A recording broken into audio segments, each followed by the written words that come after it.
Hey there. Okay, let's talk about your Facebook ad strategy.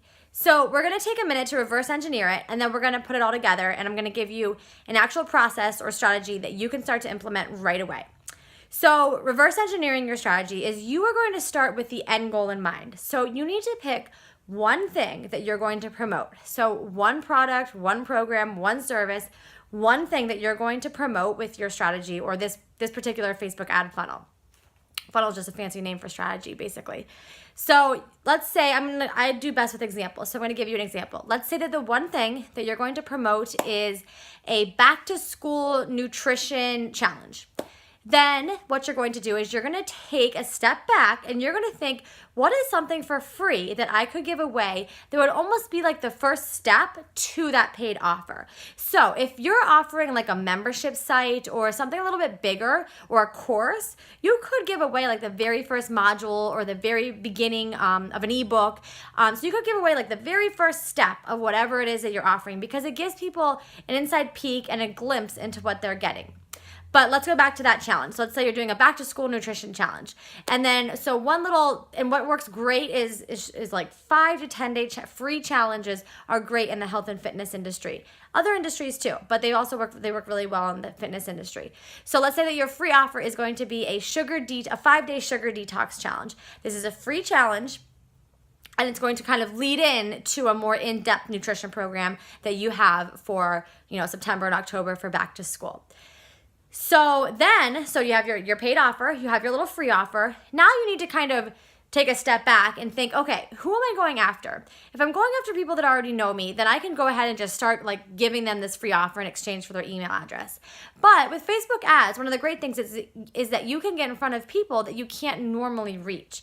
So if you're going for a cold audience, typically you want to warm them up a little bit first. So a really great strategy is to just get some of your like free content out there and ask for nothing in return. So a good way to do that and the cheapest way to do that is with a Facebook video. Facebook loves video. So it could be a live video that you then turn into an ad, or it could be a pre-recorded video. If you're really uncomfortable with video, that's okay too. You can just run an ad to like a really great blog post, or take a chunk of a blog post and put it in a Facebook post and kind of promote that post, not boost a post. We're going to talk about the difference between creating an ad and boosting a post later, but you can take a post that you already put on Facebook and create an ad for it. So you're just getting this content in front of people because you have to remember, we're not household names. We're solopreneurs. We're independent personal trainers. We are not Lululemon and Walmart. Like, people don't know who we are. So we need to take a step back and realize that it might take a couple touch points before people even think about getting onto our email list, let alone buying from us. So we're gonna talk about your strategy. So we talked about kind of reverse engineering it. Now let's get right into the strategy. So the first thing that you do, this is what I've done. It's worked well for me. I know other entrepreneurs have done it. Some people skip this first step, so it's kind of up to you. But you could spend about $5 a day for maybe 5 to 7 days and just run ads to like a video where you're sharing some really great content. You could run ads to a really great blog post. I've seen a girl that I worked with, she shared a recipe and the image and everything that would have been a blog post with a recipe, just all right there on Facebook. She got great engagement from that post. So you're not asking anybody to leave Facebook, you're just sharing everything right there. Another option is that you can send people to a blog post, so just a really great blog post. So I always like to say, start with what you have. Like, what can you offer right now and put it out there and just kind of, get your name out there, get in front of your people. So that's $5 a day, minimum for 5 to 7 days. That's just your brand awareness. And then the next step in your strategy is that now you're going to run conversion ads. Conversion ads is where the magic really happens, and it's where the bulk of your ad money is spent. So this is where typically people will run ads to get people onto their email list. Once somebody's on your email list, couple cool things happen. For one, you start to build a relationship with them. They start to know you and like you and trust you. And then it gives you a chance to eventually sell them something. An email list is also cool because, especially nowadays, email addresses are they're hard to get. People are paying, they're paying $5, $10, $15 just to get one email address. So I understand that, not everybody's budget is that big, but it's a big deal to get somebody's email address. And even taking it a step further. So let's say that somebody signs up for your free challenge. Maybe your challenge has a start and end date. Maybe it doesn't. But let's say that it does, and there's another 2 weeks before the challenge starts. Maybe you're gonna put together like a series of free videos or a free download, or you're gonna even give them something extra. So think about like how can you give this person a ton of value so that it's a no-brainer that they wanna work with you. So value, value, value. I can't stress that enough, especially in today's day and age, because there's so much stuff on the internet. And it's hard. It's hard for, solopreneurs to compete with some of the bigger names who have a team of people working with them and multi-million-dollar marketing budgets and things like that. So I just can't stress enough that if your ads have struggled in the past, or you're not getting people on your email list, for one, think about your offer. Make sure that you're connecting with your ideal client, but also what extra can you give them? Don't be afraid to give a little bit extra. It's okay. People will pay to work with you and to get the feedback from you and the support from you.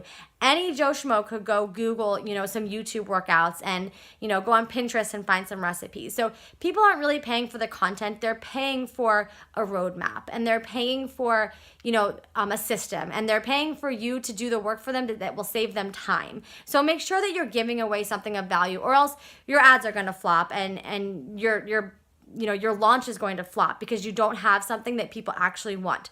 So if you do come up with this free offer, I would even recommend, if you have an email list, to put it out to the email list first, or put it out, if you have a private Facebook group, or put it out to people or some of your clients. See if it's something that they're actually interested in before you go spend money on it, because you might think that your ideal client wants this, but it might turn out that they don't. So once you come up with this idea, try to put it out to a few people and make sure that it's something that people actually want.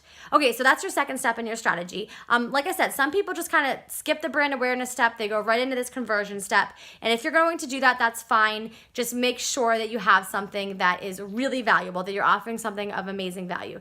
So then a lot of people then will stop there, and they will strictly sell from their email list. So now when somebody gets on your free offer, they go through this challenge, and then after the challenge, you're like, hey, here's the next step. I have this really great program. If you join, in the next 48 hours, you will get it for a discounted price or whatever. But you can also run ads to the paid product, program, or service. You just want to make sure that you're running those ads to a really warm audience. So you're going to waste money if you're trying to run ads to a cold audience. So if somebody who never heard of you, it's very unlikely that they're going to buy your program or your product. They're going to get their wallet out from somebody that they've never heard of. So if you're going to run ads to a paid offer, just make sure that it's a warm audience. But if if you've kind of maxed out on your ad spend because you spent so much money on the conversion, then really take the time to dive into that email list and that nurture sequence. A nurture sequence is a chance for your ideal customer to know, like, and trust you via email. Ask questions, offer a one-on-one call.